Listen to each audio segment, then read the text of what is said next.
ඒ වගේම කොළඹ දෙමටගොඩ කොට්ටාස භාරව වැඩ කටයුතු කරන ලකී මැතිතුමිනි, රත්නපුර දිස්ත්‍රික් නගරාධිපති අපේක්ෂක ප්‍රසන්න කොටුවක මැතිතුමිනි, අපි මේ පළාත් පාලන මැතිවරණයේදී ජනතාවගේ වරප්‍රසාද ලබා දීමට ජනතා අයිති ළඟන යන අවස්ථාවක ජනතාවගේ ඡන්දය අනිවාර්යෙන් අපි බලාපොරොත්තු වෙනවා තමුන්නාන්සේලාට වැඩ කරන්න. මේ වෙන විට ජනතාවගේ දුක හඳුනාගත්තේ නැහැ කිසි කෙනෙක්.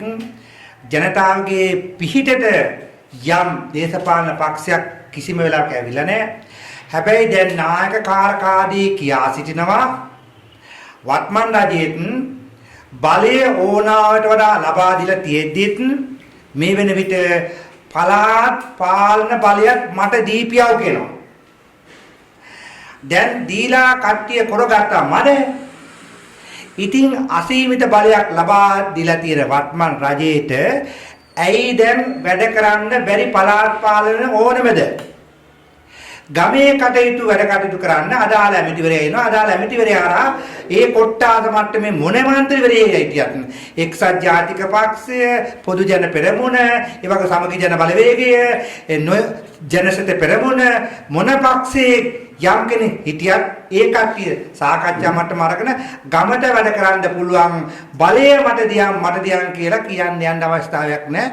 දැන් අපි දැක්කා නායකාකාදී ප්‍රධාන වේදිකාවල කියනවා අපිට ගමේ බලයක් දෙන්න කියලා. ගමේ බලයක් දුන්නට පස්සේ ඇත්ත වශයෙන්ම පාර්ලිමේන්තුවේ ජාතික ජනබලවේගයේ ඉන්න മന്ത്രിවරු ටික පිස්සෝ වෙනවා කියන එක අමතක කරන්න එපා. මොකද බලය වැඩි, තණ්හා වැඩි, අපි ඕන දෙයක් කරනවා කියන එක මතක් කරනවා. අතිගරු ජනාධිපතිතුමාගේ සත්භාවයට අපි ගරු කරනවා. ජනාධිපතිතුමා මොන යම් දෙයක් හරි කරනකොට යම්මය කකුල් දෙකෙන් අදිනවා කියලා තියෙනවා. නමුත් අපි ඔබතුමාලා කකුලෙන් අදින්නෙත් නැහැ. සීල වැඩ කටයුතු කරන්න ජනාධිපතිතුමාට පූර්ණ සහයෝගයක් අපි ඕනෑම වෙලාවක දෙනවා. මොකද ජනාධිපතිවරයා දත් 32මද පුවක් ගිරියට ආවකි මුවෙක් වගේ තමයි පුවක් ගිරිය වගේ තමයි ඉන්නේ.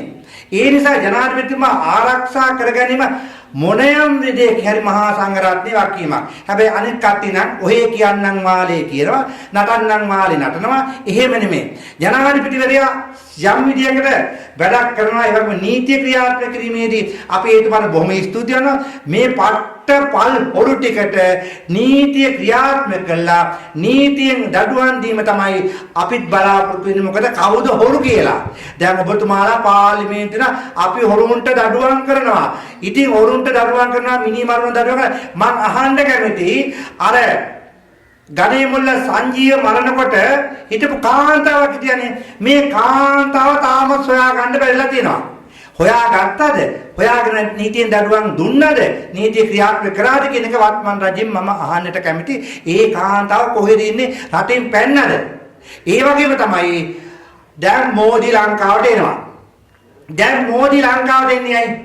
ආවට කමක් නැහැ. මිත්‍ර රටක් වශයෙන්, මිත්‍රයෙක් වශයෙන් ලංකාවට ඇවිල්ලා ලංකාවේ සූදුක් බලලා ගියාට කමක් නැහැ. මේ ලස්සන පළාත, ලස්සන රට.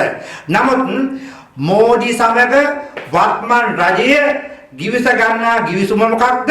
ඒ ගිවිසුම ලංකාවේ ජනතාවට පෙන්වනවද? ජනතාවට අඩුම ගානේ අපි මේ දේ කරනවා කියලා පෙන්වලා තියෙනවද? මෝදි එන්නේ රට දෙකට තුනට කඩා වෙන් කරන්නද? ඒ ගිවිසුම අත්සන් කරන්නද?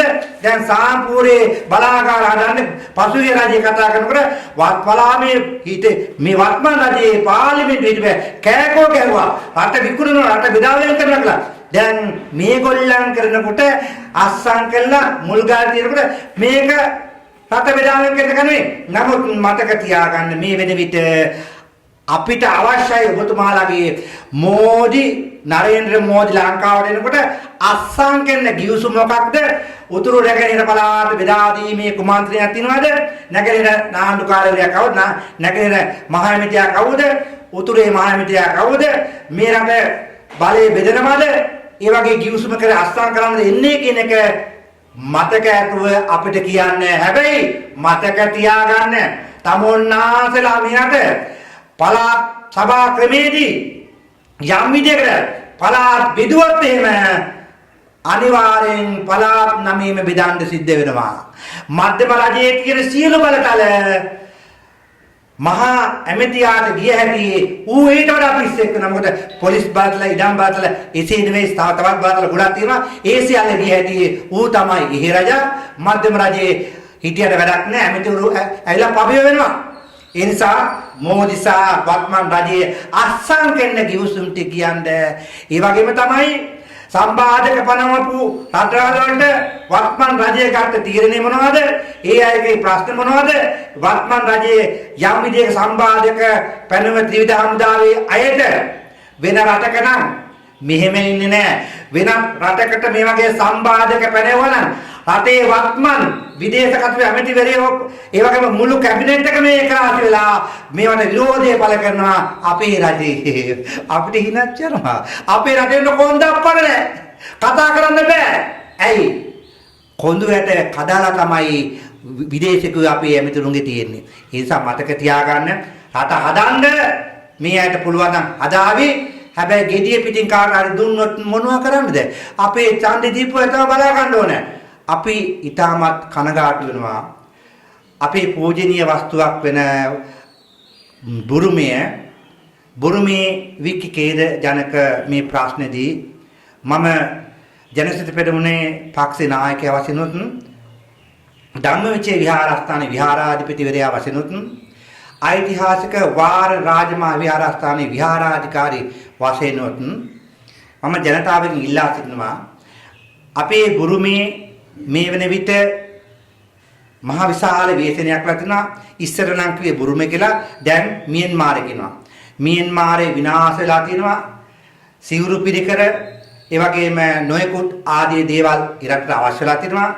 අපි බලාපොරොත්තු වෙනවා යම් වැඩසටහනක් තමුන්නාලට පුළුවන් නම් ඒකට ආධාර උපකාර බත්තර මුල්ලේ ආවාසයට ගෙනත් දෙන්න. අපි සියල්ලම ඒ අදාළ තානාපිටි කාර්යාලයට ලැබෙන පරිදි අපි ලැබෙන සලසනවා. මේක මහ විශාල ඛේද ජනකයක්.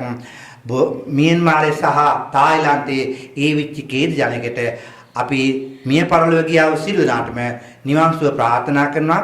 මේක ඒ රටට විතරක් නෙමෙයි අපිට යම් කාලයක බලපාන්න පුළුවන් වෙනවා. දැන් ඒ රටවල අපි ආධාර ඉල්ලනවා. අපි ආධාර දෙන සූදානම් කියන එක මත දැන් සියලු විහෙර විහාරස්ථානවල විහාරාධිපති ස්වාමින් වහන්සේලා රැස් කරපු ධනෙන් ටිකක් මේ සම්බුද්ධ ශාසනය වෙනුවෙන් අපේ රටේ දායක කාර්යකාරීන් නොදුන්නට කමක් නැහැ. මේ ව්‍යසනයේදී යම් පරිත්‍යාගයක් කරන්න ඉස්සරහට එන්න කියලා මම මේ අවස්ථාවේ සිහිපත් කරනවා. සියලු දෙනාට තෙරුවන් සරණයි.